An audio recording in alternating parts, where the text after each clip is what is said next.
So the update for today, this is day 5.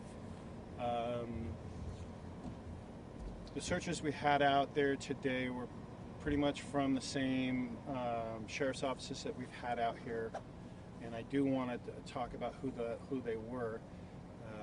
Today we had Multnomah County out here, Clackamas County, I'll probably miss somebody.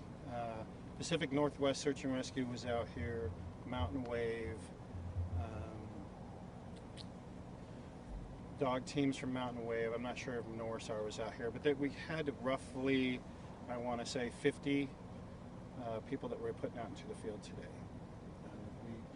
We ran some of the clues that we, I don't want to use the word clue, but just some items that we needed to get some more clarification about in the field. We did that today. We chased down some other things that were concerning for us. And to this point, we haven't located Allyson, and a decision has been made to suspend active searching at this point. The plan is, what I'll do is I'm going to allow the family would like to say something also, and then I'll come back up and answer any questions that you might have. So at this time, I'll just have Misty come up, and her sister, if she wants to.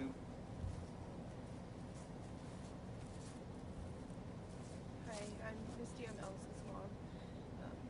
I just want to say thank you to everybody in the news media, the Washington County, and all the other counties that helped out the community here. Just even though they're not actively searching, we will always search. Allyson, I will never stop looking for you. Never. I'll never stop.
So we will provide updates on the investigation as we can going forward, and if we get information where it would become necessary to have search and rescue come back out and continue searching in this area or a different area, that's always an option that's still on the table, so that's a possibility. One thing that we want to just again make clear to members of the public who want to help find Allyson, we just want to remind everybody that the entire search area is all private property. So that means that if you don't have specific permission from each individual property owner, you'd actually be trespassing on their land. And we know you want to be helpful, and if there's a time in the future where we can include the public again, we definitely do that. But we do want to make sure that we respect the property owners' privacies. They've been very gracious this week, allowing all of our search teams and the members of the public when we were using them to be on their property, but now that that phase is done, we just want to remind people so that we can respect that. I'll bring Deputy Morse back up and we can answer any questions you may all have. Why was the decision made to ultimately stop active searches? So I think, to be clear, we will only search when we have something that has given us a reason to search. What that takes is something in our search area that is driving decision making. If we search for a while and we're not finding anything, that's also a clue to us. And so we were today searching out from items that we had interest in, and that just ran out. We don't have any more things that are pointing us in an area to search. I hope that answered your question. Have you been able to account for that 30-hour gap between the time that she was last seen and the time that she was reported missing? For us on the search and rescue side, that wasn't an issue for me. That would be more on the investigative side. I was dealing with more of the issues of she was reported to be in this area missing.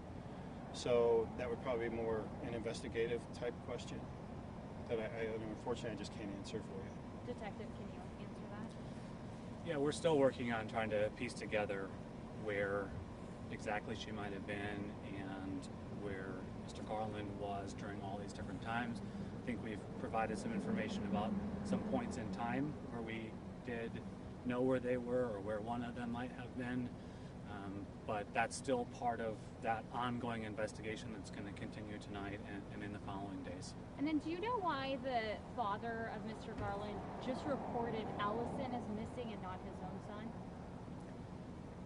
I don't believe his son was missing. His son was up in the area where Allyson was last reported to have been, and when deputies got up into that area, Mr. Garland was there, so I don't believe he was missing or needed to be reported as such. Was he looking for her with his dad? Were they looking for her before they contacted you? I'm not going to comment further on what he might have been doing. With this now being 5 days since she's last been seen, is there any reason to hold out hope, any reason to believe she could still be alive? I think I mentioned this probably earlier on in the day, or in the search. I'm not an expert on when somebody. Humans are amazing, and I think we've all heard stories of people that have been out for amazingly long times. So I don't even guess. Our hope would be that she wasn't here, but she's alive someplace else, and she's going to be found. We just don't know the circumstances. From a law enforcement perspective, is there anything to believe that there's something else at play here, that she might have left, she's not in the area, in the state, something different than what we're focusing in on here? I don't think anything different than what we've already shared, in that we still have this delay between the time we know she was seen on late Sunday morning around noon until she was reported as missing on Monday evening. So, as we've said before, that kind of delay is concerning to us, but there's just so many possibilities, and we don't want to speculate on what those might have been. So, on the investigation side, our detectives are working on figuring out what's actually true. If we get leads or information, trying to verify whether or not those leads are true, and if they are, or they point us in directions the investigation needs to go, then we follow that. If that means bringing search and rescue back into an area to help look for her or look for other information, we'll do that. But nothing further specific on the investigation itself. Are you still looking for the person who provided the cell phone to Misty? We are, yes. I put out earlier this evening, we were able to figure out the knocking on the door person that we were originally trying to track down. So we connected that to actually the last person who saw her. It turns out that knocking issue was probably more around noontime on Sunday instead of midnight. And that's a good example of our detectives getting some information and trying to figure out whether or not it's true. We were told it might have been overnight, and it turns out it wasn't. The cell phone piece we're still trying to figure out.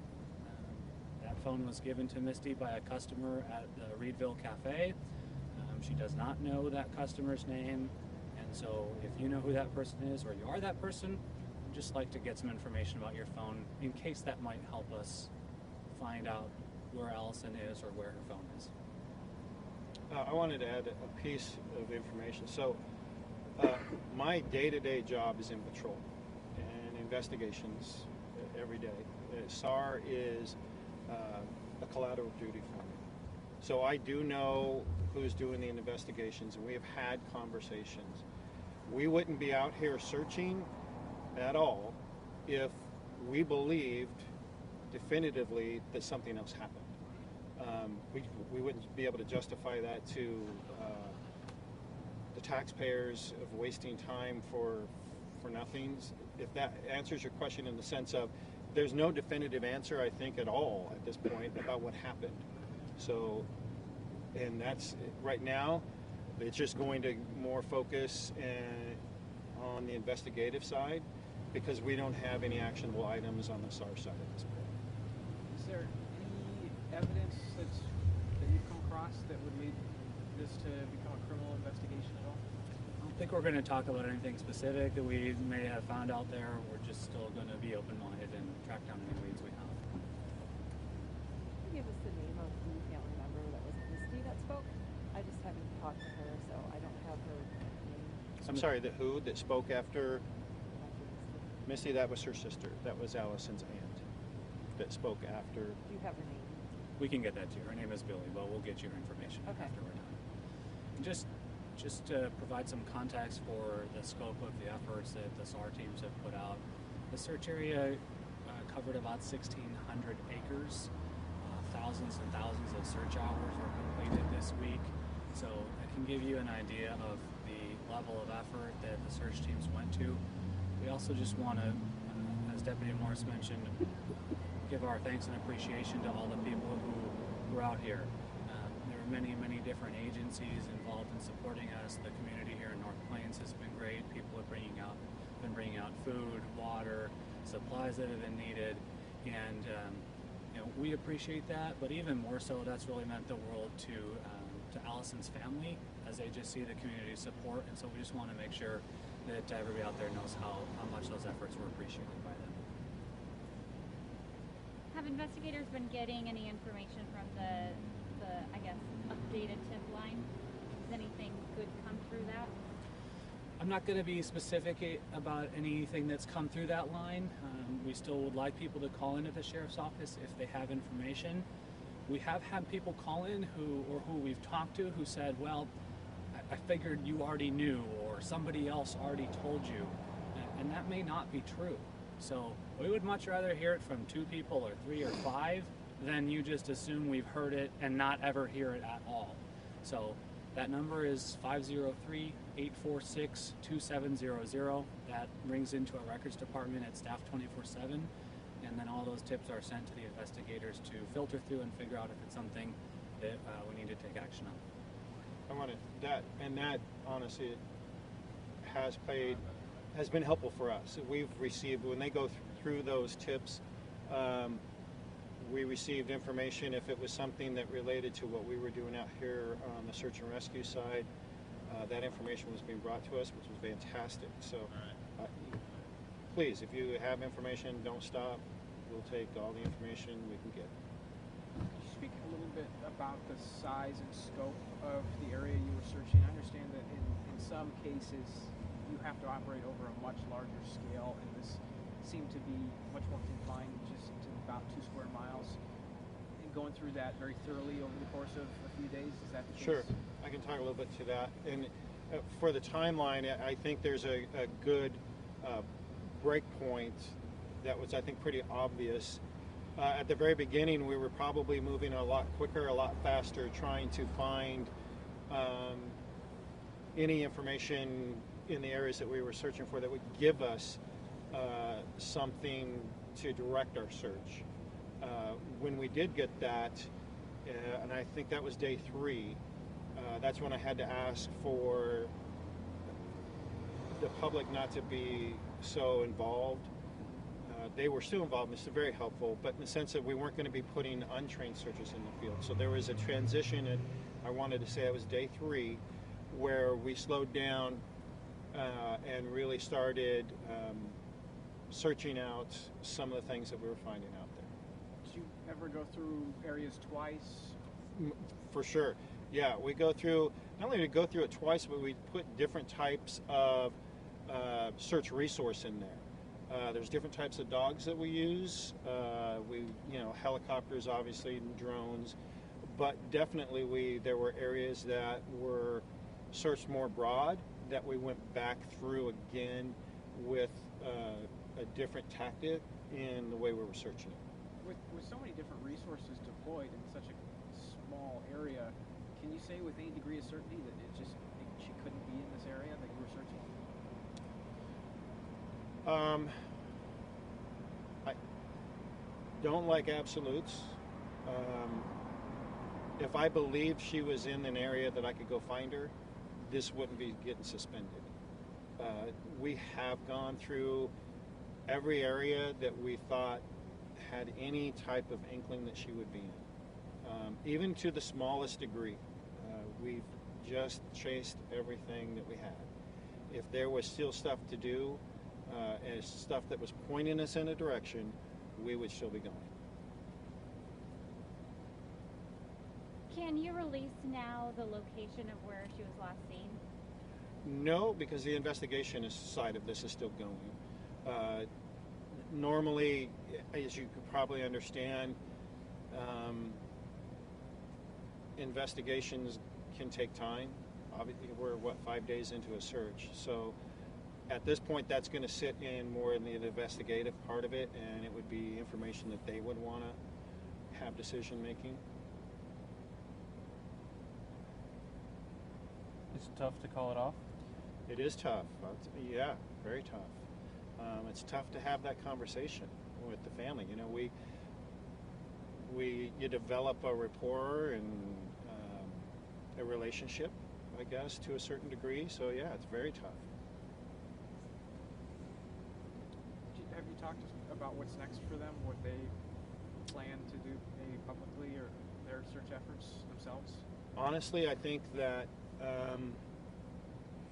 they've got a lot going on. They've got a lot of processing of emotion and that kind of thing. Our conversation was we're still here, and if we can help in any way with what they're dealing with, that we would give as much help as we can. Okay. Well, we appreciate it. If you have further questions, you can contact us, and then if we have other updates, we'll let you all know. Thank you.